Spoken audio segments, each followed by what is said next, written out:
and go. Hey guys, getting ready to do the whiteboard for Friday's workout. It's been a great week so far. We've had plenty of people participating in the Zoom class, and I would love to see some more people getting involved in that. If some of you guys have taken a few days off just to get adjusted to all this stuff, that makes total sense. But we want to get you back in the mix. We want to make sure that you're getting your exercise in. And I want to just remind people every single day that all you got to do is get in touch with me. I'll find some way to make the workout of the day work for you. And if there's something going on that you can't do it for any specific reason, then I can always change it up to make it work, make the stimulus work for you for the day. So don't ever look at something and say, well, I can't do that. I can't run, or I can't do burpees, or I can't do this, or I can't do that, and not do the workout. Had a great example of that with today's workout. It's Thursday. We do this right after we get done with the regular workout. My mom and dad did burpees to the box. That's what they always do. And that's just a lean down and a stand up for them. Ethan and I just did regular burpees. We didn't go across the bar. That's a scale down from that. And Jared rode the bicycle. He can't get down and up right now. He's got some knee troubles and stuff like that. He has a hard time running. So we got him an Echo bike at the house so that he can keep doing workouts every single day without getting into a position that puts his knee in a bad spot. And I'm willing to do that for everybody. So I want you guys to know that whatever it takes, we're going to make this work out for the next couple of months while we're stuck at the house, okay? So for tomorrow's workout, we're going to start with the warm-up. Got 2 rounds, 2 minutes run, ride, warm. If it's as pretty today as it was, or tomorrow as it was today, get outside and do a little jog. Then you got 1 virgin or warm-up. If you guys don't know how to do that, the video on that's really self-explanatory on it. You got 3 of each of those movements. We do those all the time in class. 7 pull-ups, ring rows. If you don't have pull-ups or rings to work with, if you have a table you can get under and use the pull-up against, that's a good thing, as long as it's balanced enough for you to do that. Make sure that there's enough weight in the table or something that you can get under and pull up on.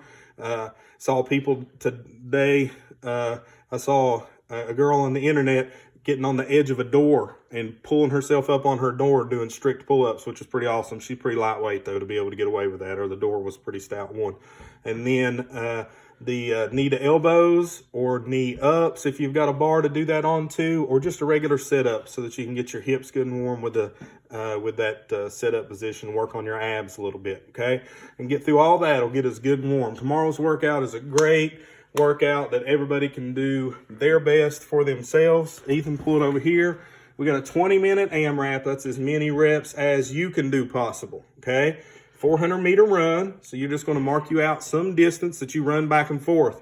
The good thing about this being an AMRAP is it doesn't matter if that's a 100-meter run, a 200-meter run, 500-meter run, or whatever. It's still going to work out inside that 20-minute time frame. Just pick a place for you to run to.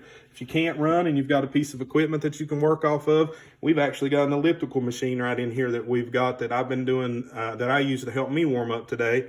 So anything that you've got laying around that it can allow you to do cardio. You can do jump rope, you can do jumping jacks or mountain climbers, whatever it is. A 400-meter run should be about 1.5 minutes to 2 minutes for most people.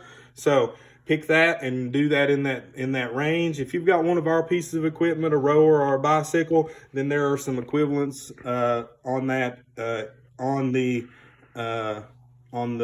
regular workout. In the workout of the day portion that shows you how far you go on each of those pieces of equipment. So just check that out for it. Got 15 V-ups. If you can't do V-ups or V-ups aren't your jam, or you just want to do regular sit-ups, you can do sit-ups with this.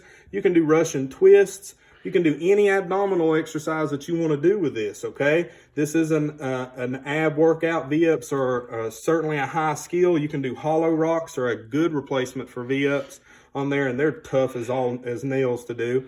And then we got 10 pull-ups. And then once again, pull-ups, ring rows, pulls. If you need to do bent over rows with some tomato cans, if that's what you've got around the house, you can do that. Or you can just sit down on the ground and do push-ups, and you're still going to be moving your arms up and down and getting shoulder work in. You'll just be pushing instead of pulling, okay? And there's good work there to be done. And you're just going to keep doing that for 20 minutes. So if you get 4 rounds in, 5 rounds, you're killing it if you finish 5 rounds of this thing. Okay, that's 4 minutes per round on this. So you're really moving through this second part after you get through the first part, okay? If you're running a little bit shorter, you'll get more rounds in, and there's nothing in the world wrong with that. You'll just get more work in that way. Okay. After you guys get done with that tomorrow, when we hope to see you in the Zoom class at 6, then we've got accessory work. There's a 2-minute L-sit that you can work on. This will be a great piece of thing for people to really start working on. It's good for shoulder engagement. It's good for abdominals. It's good for your hips. This is good for everything in the world. If you get to where you can do a competent L-sit, then you are moving on up as far as what we've got going on in skill level, okay? That's a very high-end gymnastics thing to be working on. You got plenty of time to work on it now, so spend a little time. The other thing we got is handstand. On the thing, it says handstand descent practice, but any kind of handstand practice, either against the wall or free, getting upside down, working on that for 10 minutes. If you feel safe enough doing that on your own, then spend a little time with that, doing some handstand practice. If you don't feel safe enough doing that, you can get on a chair or a couch and just get your shoulders upside down and do some of the positioning stuff that we do on that. There is all kinds of progression that you can do off of that. And I think I've got a pretty good video attached to that that can show you some of those progressions today. If not, just look up handstand progression and Google it in it or YouTube it. It'll be right there for you to do. Okay. And then we're going to cool down. We got 5 to 15 minutes run, ride, row. If it's pretty tomorrow, get out and take a walk. We've got hamstring work. Make sure you're stretching it out. And then the lacrosse ball stretch. There's a good video for that. This could be either your shoulders, your low back, underneath your legs, or your butt. You get a lacrosse ball or anything, the handle of the barbell or a kettlebell or one of your dumbbells, and just rub that into the muscle and really kind of break up some of that matted muscle in there. It's super good for that. If you want to look under Kelly Starrett, some of the stuff that he's got online is really good to show you how to do some of that good stretching work for that. So that's all we got. So it's been a great week. I've enjoyed getting started on this stuff, and it's different. We're doing it a different way, but I'm glad that you guys are hanging with me to do it. And if you've got anything that you need, just holler at me, and I'll be glad to make sure I do it. I've been to the gym like 3 times this week to get little stuff for people. I don't mind a bit to keep helping you out. All right? Thank you guys. Bye.